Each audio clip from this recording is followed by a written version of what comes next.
ہوتی گئی۔ ایمن نے تلخی سے اس کی بات مکمل کی۔ عباد بے یقینی سے ایمن کی جانب دیکھنے لگا۔ بے شک ان کے آپس میں بہت کم بات چیت ہوتی تھی، لیکن یہ لب و لہجہ عباد کے لیے بھی نیا تھا۔ وہ کم گو تھی لیکن بدتمیز یا جاہل نہیں۔ ایم سوری، مجھے آج ہی پتہ چلا کہ امی نے اچھا نہیں کیا مجھ سے چھپا کے۔ یہ جانتی ہیں میں کتنا… وہ کچھ کہتا رکا۔ کمرے میں گہری خاموشی آئی۔ اب زخم کیسا ہے؟ وہ اس کے پاس بیڈ پر بیٹھتا بولا۔ میں زخم کو معائنہ کرنا چاہتا ہوں۔ لہجہ بدستور نرم تھا۔ میں ٹھیک ہوں، پلیز وہاں بیٹھ جائیں۔ ایمن نے پتھریلے تاثرات کے ساتھ صوفے کی جانب اشارہ کیا۔ وہ جو پہلے ہی ضبط کے مراحل سے گزر رہا تھا، ایمن کی اس حرکت پہ لب بھینچ گیا۔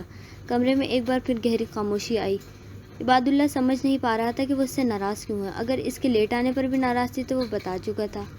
امی نے اس کی طبیعت کی آج ہی سے اطلاع دی تھی۔ کیا ہوا ہے ایمن؟ ناراض ہو؟ عباد اللہ نے اب کی بار سنجیدگی سے پوچھا۔ کچھ نہیں ہوا اور نہ میں ہی کسی سے ناراض ہوں۔ اس کا لہجہ اب بھی بیزار تھا۔ اچھا یہ بتاؤ، وہ شخص کس تھا جس نے گولی چلائی اور اس رات کیا ہوا تھا؟ عباد اللہ نے بات بدلتے اصل بات کرنا ضروری سمجھا۔ آپ سب جانتے ہیں تو پھر مجھ سے ہی سننے کے موڈ میں کیوں ہیں؟ تو سنیں، آپ ہے وہ شخص، آپ تھے اس رات گولی چلانے والے، آپ جہاں سے بھائی کے قاتل اور میرے مجرم ہیں۔ آپ نے مجھ پہ گولی چلائی ہے تو کیا سزا دیں گے خود کو؟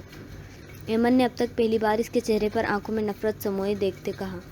شاید اس شخص کی اداکاری پہ سخت اریٹیٹ ہوئی تھی۔ یہ بات کتنی دیر بے یقینی سے دیکھتا رہا۔ او مائی گاڈ، اف، کیا تم اس وجہ سے مجھ سے ناراض ہو اور میں تم پہ گولی چلاؤں گا؟ دماغ تو نہیں گھوم گیا تمہارا؟ اس نے اپنی پیشانی کو 2 انگلیوں اور انگوٹھی کی مدد سے دبایا تھا اور کچھ وقفے کے بعد سامنے بیٹھی اپنی منکوحہ کی جانب دیکھتے مزید استفسار کیا۔ کیا سچ میں تمہیں وہ شخص میں لگ رہا ہوں؟ وہ بے یقینی کی کیفیت میں تھا۔ سچ یا جھوٹ؟ وہ اب آپ جانے یا دادا؟ ایمن دھیمے لہجے میں کہتی نظریں جھکا گئی۔ واٹ؟ تم نے نانا کے سامنے بھی بنا کسی ثبوت کے کہہ ڈالا کہ میں نے تم پہ گولی چلائی؟ میں نے؟ وہ جیسے اپنے سنے پہ یقین نہیں کر پا رہا تھا۔ ایمن نے آنکھیں بند کر کے اس نقاب پوش کا چہرہ سامنے لانا چاہا۔ ہاں، وہ عباد اللہ ہی تھا۔ اس نے اپنی سوچ پہ 100% یقین تھا۔ اب سامنے کھڑے اس حسین چہرے میں نہ جانے کتنے چہرے چھپائے تھے۔ اس شخص کی اداکاری پر رشک آیا۔ اتنا انجان بننے کی اداکاری کی ضرورت نہیں ہے۔ آپ کا چہرہ میں سب کو بتا چکی ہوں۔ اس نقاب کے پیچھے چھپا سیاہ چہرہ دادا اب خود سب کے سامنے لائیں گے۔ اب کی بار ایمن کا لہجہ کافی سرد ہونے کے ساتھ ساتھ میں بدتمیزی کا عنصر بھی تھا۔ شٹ اپ، برداشت کی بھی حد ہوتی ہے۔ اگر یہ سب ڈھونگ تمہارے اس رشتے سے جان چھڑوانے کے لیے ہے تو بھول جانا میں اب تمہیں رہائی دوں گا اور مزید الزام تراشی کی ضرورت نہیں ہے۔ مت بھولو میں نے بھی تم سے نکاح میں اتنی ہی خوشی کا اظہار کیا تھا جتنا تم نے کیا تھا۔ عباد نے ترسی سے کہا۔ نہیں، پھر بھی فرق ہے۔ میں نے رشتے سے جان چھڑوانے کے لیے کسی کی جان لینے کی کوشش نہیں کی۔ عباد اللہ کے چہرے کے تاثرات حد درجہ پتھریلے ہونے کے ساتھ آنکھوں میں تپش اتر آئی۔ وہ کتنی دیر اس کے چہرے پہ اپنی سرخ ہوتی آنکھیں گاڑے کھڑا تھا۔ دروازے پہ ہوتی دستک سے جیسے دونوں وجود ہوش میں آئے۔ عباد اللہ اب کھڑکی کی جانب بڑھتا باہر کا منظر دیکھتے کال پہ مشغول ہو چکا تھا۔ زویا آگے بڑھی تھی اور اب بیڈ کے پاس ٹیبل سیٹ کرتے اسے کھانا پیش کرنے لگی۔ پلیز ایمی، کھا لو۔ نہیں تو جوس لے لو، آنٹی بتا رہی تھی صبح سے تم نے کچھ نہیں کھایا، اس لیے انہیں مجھے بلانا پڑا، زویا رسانیت سے بولی۔ کال منقطع کرتے عبداللہ کی نگاہیں اس کے جھکے چہرے کی جانب اٹھیں جو اب یوں خاموش بیٹھی تھی جیسے اس کے منہ میں زبان ہی نہیں ہو۔ کھانا کھا لو ایمن، پھر پڑھ لینا، زویا نے پھر نرمی سے کہا، لیکن ایمن نفی میں سر ہلاتے کتاب پر جھک چکی تھی۔ عباد کی نظریں اب اسی پر تھیں جو اپنے اندر کا زہر اس پر اتار کر یوں کتاب کھول کے بیٹھ گئی جیسے یہاں کچھ سیکنڈ پہلے کوئی سین ہی نہیں ہوا تھا اور نہ کوئی وجود۔ مجھے دو اور تم بیٹھ جاؤ۔ وہ زویا کو صوفے کی جانب اشارہ کرتے خود ایمن کے پاس جگہ بناتے بیٹھ چکا تھا۔ اب وہ جوس کا گلاس تھامے اس کے لبوں سے لگا چکا تھا۔ ایمن نے نگاہ اٹھا کر اس کے چہرے کی جانب دیکھا جہاں بلا کی سنجیدگی تھی۔ کچھ سوچتے ایمان نے خاموشی سے جوس کے گھونٹ اندر اتارے جسے زہر سے کم نہیں لگ رہے تھے۔ ایکسکیوز می، زویا ایکسکیوز کرتے کمرے سے باہر گئی۔ کمرے میں گہری خاموشی عباد اللہ کی آواز نے توڑے۔ ڈیئر مسز، میرے ہاتھوں سے میری منکوحہ کی موت کے لیے ایک جوس کا گلاس بھی کافی رہتا ہے، میں بلا وجہ گولی کیوں ضائع کرتا؟ وہ خالی گلاس رکھتا لبوں پہ دل فریب مسکراہٹ سے جائے اس کے چہرے پہ آتے بالوں کو پیچھے کرتا بولا۔ ایمن نے بے یقینی سے نم ہوتی آنکھوں کے ساتھ ٹیبل پہ موجود خالی گلاس دیکھا اور پھر عباد اللہ کی جانب۔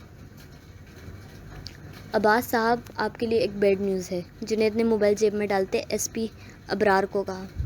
تم نیوز بولو، اچھی یا بری کا فیصلہ وہ کریں گے، تفکر سے بولتے ابرار نے سر جھکایا۔ برہان ابراہیم یوسف کو ایک بار حراست میں لینا ہوگا، ضمانت کی گارنٹی میں دیتا ہوں، ہمیں جلد از جلد، ورنہ جاب ہماری بھی خطرے میں، کیونکہ سنا ہے یہ کیس ہائی پروفائل بن چکا ہے، حکومت میں اس کا نام ECL میں آ چکا ہے، نامور صحافی کے ہاتھوں اس رات کی ویڈیو آ چکی ہے اور وہ جلدی یہ نیوز بریک کرنے والا ہے۔ بولتے جنید نے رومال سے اپنے ماتھے پہ ٹپکتی بوندیں صاف کی۔ کیا بکواس ہے، ابرار نے اپنی سیٹ سے اٹھتا چلایا، اور تمہاری عقل گھاس چڑھ گئی تھی کہ کوئی گلی کا چور نہیں جو ہمارے ہاتھوں کل ہی آ جائے گا، وہ ابراہیم یوسف ہے جو اس بار الیکشن میں کھڑا ہوتے سیٹ کی سیٹ بھی جیت کر دکھائے گا، اس کو نمبر ملاؤ۔ کہتا وہ خود خاص آفیسر کو فون ملانے لگا تھا، جو برہان یوسف کا خاص بندہ بھی تھا، لیکن وہ پولیس آفیسر سے اس ارادے پہ دھبا بھی تھا۔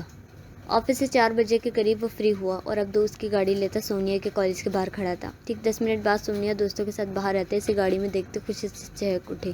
آج گاڑی؟ پچھلے 6 ماہ سے وہ حسین کے ساتھ بائک کا سفر کرتے جسے بور ہو چکے تھے۔ بڑے بڑے لوگوں کو ہم اتنا لمبا عرصہ بائک کا سفر کیوں کروائیں؟ وہ شرارتی انداز میں بولا۔ یار تمہارا کزن تو بہت پیارا ہے، ان میں سے کسی لڑکے کا کمپلیمنٹ آیا تھا۔ حسین کی پیشانی پہ سلوٹیں آئی تھیں۔ حسین کو کال اٹینڈ کرتے دیکھ کئی سونیا بخوبی جان گئی تھی کہ حسین کو اچھا نہیں لگا۔ وہ دوستوں کو اللہ حافظ بولتی اب خود بھی گاڑی کی جانب بڑھی۔ کان پہ ہیڈ فون لگائے وہ مصروف سا بات کرتے گاڑی ڈرائیو کرنے لگا۔ کال ختم کرنے کے بعد اب جب وہ خاموش رہا تو خاموشی کو سونیا کی آواز نے توڑا۔ حسین بھائی سب ٹھیک تو ہے نا؟ سونیا اس بار سنجیدہ لہجے نے دیکھتے مشکوک نظروں سے پوچھا۔ کس بارے میں؟ وہ عام سے لہجے میں بولا۔ آپ پریشان لگ رہے ہیں۔ نہیں تو فی الحال تم سر پر دوپٹہ اوڑھ لو۔ اس کی فرمائش پہ سونیا نے حیران ہو کے اس کے چہرے دیکھا، پھر کچھ سوچتے ہوئے خاموشی سے اس نے دوپٹہ سر پہ اوڑھ لیا۔ آئی نو میں بہت ہینڈسم لگ رہا ہوں، پر میرا یوں نظریں لگوانے کا ابھی ارادہ نہیں ہے۔ وہ اس کی ٹکٹکی باندھے نظریں چہرے پہ محسوس کرتا مزید بولا۔ وہ اس کی بات پہ شرمندہ ہوتے ہوش میں آئی اور گاڑی سے باہر دیکھتی دھیمے لہجے میں بولی، میں آپ کی خوبصورتی کو نظر نہیں لگانے والی تھی، بس مجھے آپ پریشان لگے تھے۔ وہ بات ادھوری چھوڑتے وہ لب بھینچ گئے۔ حسین نے بھی مسکراہٹ دباتے مزید کوئی بات نہیں کی۔ حسین کی خاموشی نے سونیا کو مزید ملال میں مبتلا کر دیا۔ وہ خود کو بری طرح کوس رہی تھی کہ کاش وہ اس شخص کی جانب دیکھتی ہی نہیں۔ گڈ لک ہے تو کیا ہوا، اتنا ایٹیٹیوڈ بھی کیا ہونا، شہزادہ گلفام ہی سمجھ بیٹھا ہے شاید خود کو۔ مسلسل پورا راستہ برابر بیٹھے شخص اور خود کو کوستی رہی۔ گھر آتے ہوئے زور سے دروازہ بند کرتے جا چکی تھی۔ آفیسر حسین عامر، مجھے پورا بھروسہ ہے تم کر ڈالو گے، ہر صورت اس ہفتے عباس المیر کا ٹھکانہ پتہ چلنا چاہیے۔ 50 سالہ شخص اپنے آفیسر کو حکم دیا۔ یس سر، وہ سلیوٹ کرتا بولا۔ اس ٹیم کے آفیسرز بہت قابل اعتماد تھے، لیکن انہوں نے اتنے اہم مشن کی ذمہ داری کچھ عرصے پہلے سروس جوائن کیے آفیسر کو دینا مناسب سمجھا۔ وجہ صرف کام سے لگن اور ایمانداری تھی۔ یاد رہے یہ مشن میرے لیے بہت اہم ہے اور میں کامیابی کی ہی توقع رکھتا ہوں۔ سخت تاثرات سے جیسے شخص نے پھر سے وارن کیا۔ کل ہی اس کے انفارمر سے یہ خبر ملی کہ آج وہ کالج میں کچھ گیم کھیلنے والے ہیں، تمہیں وہاں استاد بن کے دھیان رکھنا ہے۔ اس گینگ میں کون سے مواد استعمال ہو رہے ہیں، اس کا مشن کیا ہے اور کیا ان کا تعلق براہ راست داؤد ابراہیم سے ہے؟ وہ سخت لہجے میں بول رہا تھا۔ یس سر، وہ پھر سے جوش سے بولا۔ حسین عامر جانتا تھا یہ کیس اور اس کا کیریئر بنا دے گا۔ اگر وہ کامیاب ہو گیا تو بہت کم وقت میں اس نے اپنے سینئرز کا اعتماد حاصل کیا ہے۔ فی الحال اسے اپنی زندگی کا ایک ہی مقصد بنانا تھا، وہ تھا عباس المیر کا خاتمہ۔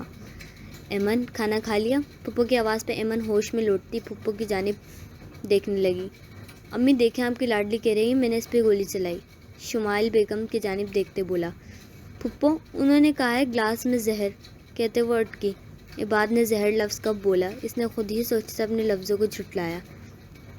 ایکسکیوز می، گولی ٹانگ پہ ہی لگی ہے نا تمہارے، دماغ پہ کیسے اثر کر گئی؟ وہ لبوں پہ مسکراہٹ سے جائے اس کے کھلے منہ کو دیکھتے چٹکی بجاتے بولا۔ ایمان اس کے نرم لہجے پہ سے نظر اٹھا کے دیکھنے پر مجبور ہوئی۔ شاید اسے اپنے اس قدر تلخ لہجے میں اور اپنی صحیح اور اس کا عکس دکھانے کے بعد اس رد عمل کی توقع نہیں تھی جو دھیمی مسکراہٹ لبوں پہ سجائے اس کی طرف نرم لہجے میں دیکھ رہا تھا۔ میں تمہیں ماروں گا اور زہر دوں گا؟ اف ایمن کیا ہو گیا ہے، مذاق کر رہا ہوں۔ جانتی ہوں مجھے کتنا دکھ ہوا جب تم نے کہا میں نے گولی چلائی اور نانا کو بھی بول دیا۔ اوہ میرے خدا، وہ نفی میں سر ہلاتا مزید بولا۔ میرے اس عمر میں رنڈوا ہونے کا کوئی ارادہ نہیں، اس لیے سوچ ذہن سے نکال دو کہ کم از کم تمہیں پہ زور دیتا بولا میں مارنے کا کوئی ارادہ رکھتا ہوں، کیونکہ میں جانتا ہوں اس میں میرا گھاٹا تیرا کچھ نہیں جاتا، کہتے جیسے اسے چھیڑ رہا تھا۔ ایمن نے بے یقینی سے اس کی جانب دیکھا. اگر یہ شخص واقعی قاتل تھا تو کیا قاتل اتنے مطمئن ہو سکتے ہیں؟ اس کا چہرہ دیکھتے مسلسل الجھ رہی تھی. کہیں تمہاری خواہش تو نہیں کہ تمہارا شوہر بھی گینگسٹر ہو؟ وہ تپانے والے مسکراہٹ کے ساتھ مسلسل بول رہا تھا. ویسے بھی میں نے کہیں پڑھا ہے لڑکیوں کو گڈ بوائز کے بجائے بیڈ بوائز زیادہ اٹریکٹ کرتے ہیں. تم مانگ کے تو دیکھو، تمہارے لیے ایک کیا 10 قتل کر دوں. احمد سمجھ نہیں پائی تھی وہ اس قدر سیریس الزام کو مذاق میں کیوں اڑا رہا ہے. اگر وہ قاتل تھا تو ایک بار تو اس کا رنگ بدلتا. پہلے بھی اس نے صرف غصہ ظاہر کیا تھا اور اب تو وہ اس کی کسی بات کو سنجیدہ تک نہیں لے رہا تھا، بلکہ اس کے لہجے میں بلا کا اطمینان تھا. اس نے آنکھوں میں امڑتی نمی کو نظریں جھکا کر چھپانے کی کوشش کی، لیکن بدقسمتی یہ تھی کہ وہ اٹھ کے جا نہیں سکتی تھی. اب وہ لب بھیجتی نفی میں سر ہلانے لگی. پھپھو نے ملامتی نظروں سے عباد اللہ کو دیکھا جس کے لبوں پہ مسکراہٹ غائب ہو چکی تھی، اور اب شمائل بیگم ایمن کی جانب بڑھتی. عباد خاموشی سے ایمن کے چہرے پر نظریں ٹکائے کچھ دیر کھڑا رہا اور اب باہر جا چکا تھا. چچی اب اجازت دیں، ایک ضروری کام تھا. کال بند کرتے کہتا وہ باہر کی جانب بڑھا. سحر بیگم سے باتوں میں اسے ٹائم کا اندازہ ہی نہیں ہوا. شام کے 6 بجنے کو تھے اور وہ اسے ہر صورت 6 سے پہلے وہاں پہنچنا تھا، لیکن سامنے سونیا کو بیٹھا دیکھ کے وہ ٹھٹکا. تم گھر پہ تھی؟ وہ اسے سیڑھی میں بیٹھا دیکھ کے اس کی طرف بڑھ چکا تھا. وہ اپنی پوزیشن میں بنا فرق لائے اپنے دائیں ہاتھ کی مخروطی انگلیوں میں مہندی لگانے میں یوں مصروف تھی جیسے ارد گرد کا ہوش نہیں تھا. حسین مسکراتے سے سیڑھیوں کے 2 اسٹیپ چھوڑتا اس کے برابر بیٹھ چکا تھا. مجھے دیکھتے چھپ کیوں گئی؟ اوہ، مہندی لگائی جا رہی ہے، کام چور. صبح تو بہت عہد و پیما اور دہائیاں دی جا رہی تھی کہ حسین بھائی سوری، میں آپ کو اپنے ہاتھوں سے شام میں چائے بنا کے دوں گی. وہ اس کی نقل اتارتے تمام معصومیت کے ریکارڈ توڑتا بولا. سونیا اس کی بھرپور ایکٹنگ پہ بے ساختہ ہنسی. وہ مشکل روک پائے. جی، کیونکہ میں سوچ رہی تھی لوگوں کی خوبصورتی کی طرح ان کی چائے کو بھی مجھ معصوم کی نظر نہ لگ جائے. چبا چبا کے بولتی وہ اس پہ اپنی ناراضگی اظہار کر گئی جس کا اس پہ ذرا اثر نہیں ہوا. سب باتیں بعد میں، پہلے میری چائے پیش کی جائے. حکم دینے والے انداز میں بولا. ہرگز نہیں، میرے مہندی والے ہاتھ ہیں جو میں 3 گھنٹے پہلے نہیں دھونے والی. وہ اترا کے دو بدو بولی. حسین سر پہ ہاتھ پھیرتا شرارتی ہنسی ہنسا. اگلے پل اس کا مہندی والا ہاتھ اپنے ہاتھ میں تھام چکا تھا. حسین بھائی، میری مہندی! سونیا چلا اٹھی. اسے منٹ میں سمجھنے میں لگا حسین کے ہاتھ میں دستانے موجود تھے اور اس نے یہ سب جان کر اس کے ساتھ شرارت کی تھی. بس کر دو چھوٹی، اب یہ تمہارے کرنے کے کام نہیں. وعدہ خلافی کرنے والوں کو میں ضرور سزا دیتا ہوں. آنکھوں میں شرارت لیے اس کا چہرہ جہاں جیسے بے یقینی تھی دیکھتا مزید بولا. ہر وقت بناؤ سنگار، اب تو ہاتھ دھو گی نا. آپ ایسا کیسے کر سکتے ہیں؟ وہ اپنا ہاتھ چھڑواتی نم آواز میں بولی. میری دوست کی کل مایو تھی اور میں نے کتنی تیاری کی تھی. جانتے ہیں آپ اس کے مذاق کی وجہ سے میرے ہاتھ کتنے گندے لگیں گے؟ بات ادھوری چھوڑتی وہ اسے یوں ہی ساکت چھوڑتے کمرے میں بھاگ گئی. جس وقت وہ طلحہ صاحب کے روم میں داخل ہوا وہ کسی کتاب پڑھنے میں محق تھے. نانا، وہ اس کے برابر میں بیٹھتے کسی معصوم بچے کی طرح ان کا ہاتھ چوما. وہ کتاب کی جانب متوجہ رہی. بات کا ہاتھ رکا. گولی چلانے والے کا نام پتہ چلا؟ طلحہ صاحب سب پاٹ لہجے میں بولے. آئی ایم سوری نانا، آپ کو پتہ ہے ایسے کاموں میں وقت لگتا ہے. انہوں نے تڑپ کر اسے دیکھا. اب مزید کتنی دیر؟ مجھے ہر صورت اس شخص کا نام چاہیے. وہ پتھریلے تاثرات سے بولا. میں آپ لوگوں کو ہرٹ نہیں کرنا چاہتا لیکن وقت لگے گا. آئی ایم سوری نانا، میں مجبور ہوں. وہ کوئی عام لوگ نہیں، آپ کی اور اس گھر کی عزت کے پہ سوال اٹھائے اور یہ لاچار شخص کچھ کر نہیں پا رہا. میں نے آپ کا مان توڑ دیا. وہ ضبط کرتا بولا. نہیں، بات اس میں تمہاری کوئی غلطی نہیں، تم اپنی جگہ ٹھیک ہے. یہ کوئی عام مسئلہ نہیں. میں بس رکتے طلحہ صاحب نے گہرا سانس بھرا. جانتا ہوں تمہارا قصور نہیں میری جان، دل پہ بوجھ مت ڈالو، بس ایک الجھن ہے. وہ افسوس سے بولے. یہ فائل جس میں کچھ معلومات ہیں آپ دیکھ لیں اور آپ کا بیٹا اپنی بیوی پہ گولی چلائے گا. اگر آپ کو بھی اپنی پوتی کا طرح شک ہے تو دور ہو جائے گا. کہتے لہجے میں کانچ کی سی چبھن تھی. میرے شعر میں کبھی تم پر شک نہیں کر سکتا. ہمیشہ یاد رکھنا اپنی عزت پہ گولی چلانا ناممکن ہے. اس کے ساتھ کھڑے ہوتے اسے سینے سے لگا لیا. بس پریشان نہ ہو، پھر کبھی بتاؤں گا. لہجہ بولتے دھیما تھا. آپ بھی نہیں جانتے دل میں ایک آگ سی لگ چکی ہے. جب تک اب اس شخص کو صفحہ ہستی سے نہ مٹا دوں جس کی وجہ سے فیملی کی نظر میں مشکوک ہوا ہوں، سکون سے نہیں بیٹھوں گا. اسی بار شمائل بیگم کمرے میں داخل ہوئی تھی. اگر آپ دادا نواسے کی میٹنگ ختم ہو گئی تو ایمن کو دیکھ لیں، وہ انتظار کر رہی ہے دادا جی کا. مسکراتے کہتے وہ جا چکی تھی. آپ چلے جائیں بھی اس کے پاس، بعد میں بات کرتے ہیں. عباد زمین کی جانب دیکھتا مصروف سا بولا. طلحہ صاحب ہنستے شمائل بیگم کے پیچھے چل دیے جبکہ وہ خاموشی سے وہیں کھڑا آنے والے وقت کے بارے میں سوچنے لگا.